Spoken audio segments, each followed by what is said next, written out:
Hello and welcome to BQ Prime. You're watching Earnings with BQ, and our guest today is Mr. Gopal Balachandran, the CFO of ICICI Lombard General Insurance. Welcome to the show, sir. Sir, if we were to look at the financials closely, the operating segments, motor has done quite well. What are your thoughts on the same? What's worked this time? I think the last quarter was slightly weak there. Yeah, so I think let me kind of start with the growth first, and then maybe I can also speak in the context of the underwriting outcome as well for motor.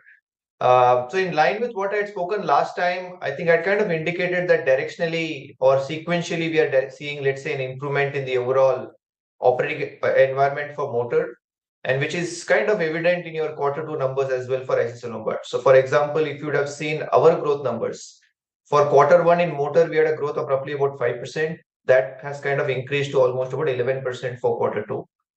We are still slightly lower than the market. Again, that's a conscious call for us to kind of be a bit guarded at times when the market continues to exhibit higher levels of combined ratio. So again, if you look at the industry combined ratios for motor, it still continues to operate at an elevated levels of 120% plus. So hence, to that extent, while there still seems to be an element of competitive intensity playing out, but within that space, I think we are obviously able to see green shoots and opportunities play out for us. And which is why, as I said, directionally, the growth for us has been very, very encouraging. And to that extent, the gap between us and the industry growth numbers have significantly got narrowed down. Whether you look at it QOQ or whether you look at it month on month, I think we have been able to significantly bring down the gap at an overall level. Now, when you look at it from an outcome standpoint, again, in line with what I had spoken even last time, not specifically in the context of motor, but when you look at it for overall operating environment of the companies as a whole, this year, as we all know, there has been a change in the expense of management guidelines.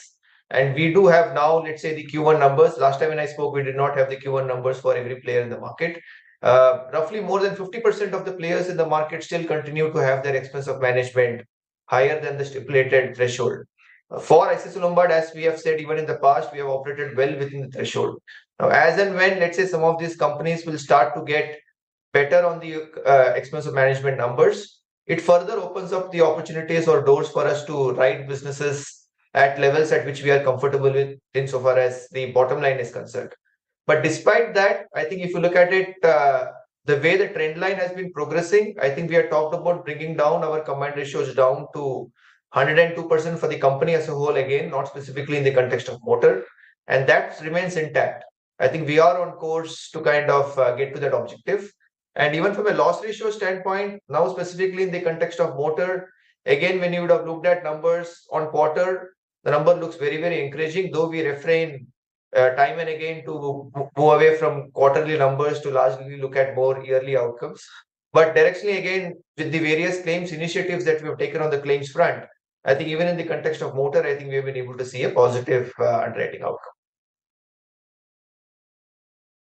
So, by when do we expect to align with the industry numbers? You said we're slightly below the industry. So, by the year end, we are aspiring to be at par. So for us, again, when you look at the levers that is there for us for growth, that's pretty much very, very intact for us. So again, we are kind of present in all forms of distribution, whether it is working with the OEMs or dealership counters, whether it is in the context of working with the agency distribution, or for the matter of fact, to whatever extent businesses get sourced through motor in the context of bank partners, or to that extent, the capabilities that we create on the digital side. I think all the distribution levers are pretty much in place. We do also have the various product needs that meets customer requirements. I think the only thing that we watch for is, let's say, the underwriting outcome of the market, which is why I gave that combined ratio number for the overall industry for motor is still upwards of 120% plus.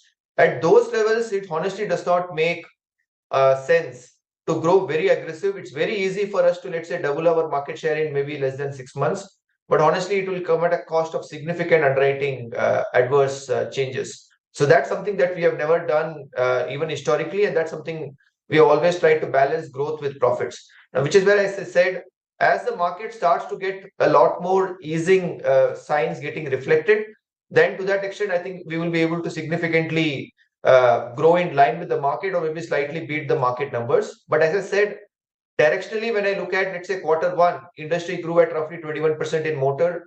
We grew, as I said, 5%. Q2, if you look at, our growth was about 11%, industry growth was 14%. So clearly we have been able to see signs of the extent of gap between us and the industry growth significantly getting narrowed down. Over the next couple of quarters, again, as in line with what we spoke even in the earlier call, the objective will be to try and see by the end of the year to grow in line with the market. So now on the health front, what is ailing the group health segment? Because we were in profit last year in the same quarter, and this year there's a loss. So what exactly is happening there? And while on the other side, the private retail health is doing well. I mean, the losses have narrowed, but it's still in a loss. So what more is expected on the health front? So again, in line with what I had spoken even last time, on the health side, both the employer-employee, or let's say the corporate health segments, and let's say the retail/individual health segment, both of them are preferred segments of opportunities for us. There is enormous levels of under-penetration that exist in either of these segments, and that is where we are very, very excited with the opportunity that the segment presents.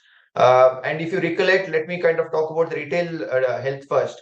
Now that's a segment we have been continuing to make investments in distribution, and which kind of takes time for the distribution to build up. Obviously, market also wanted to see signs of the distribution getting played out in terms of the investments that we have been talking about.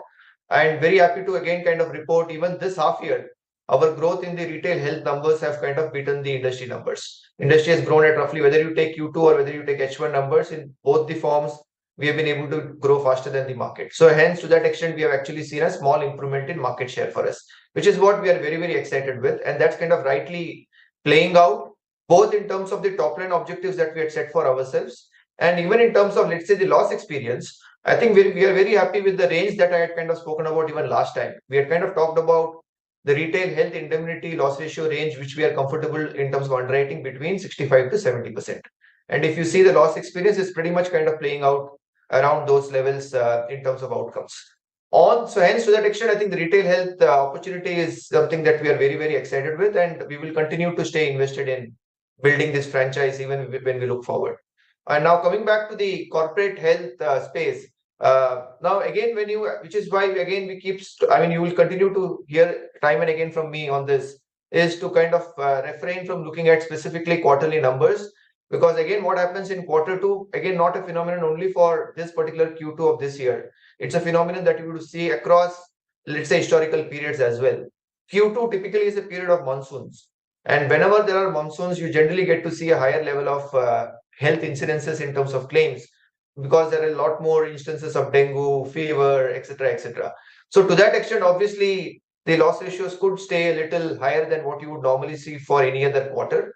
But by the end of the year, things get normalized, which is why I think when you kind of look at the overall corporate health portfolio, even in the past call, which I had kind of indicated, I had kind of said that we will largely operate in the range of a loss ratio which is between 94-95% levels.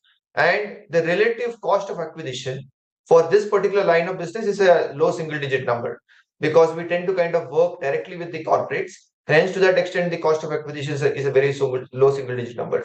So when I put both of this together, it kind of again fits within the overall combined ratio objective that we have set for ourselves in writing this segment. So hence, what you look at as, let's say, a slightly increase in the loss ratios is more, I would say, a phenomenon or the nature of the business in which it kind of operates with. But honestly, I think from our standpoint, we are very happy with the way even this segment, if you look at industry has grown roughly at about 24-25%. We have grown by almost about 31%. So again, we have had an industry beating number even on the corporate health space. And the good news is it is a growth which has been aided by an all-round increase on price. We have also been able to, let's say, increase volumes. And at the same time, we have also been able to accrete market share. So it's been a combination of all. And again, the other good news is we continue to write more of mid and small corporates where we are able to get a better price.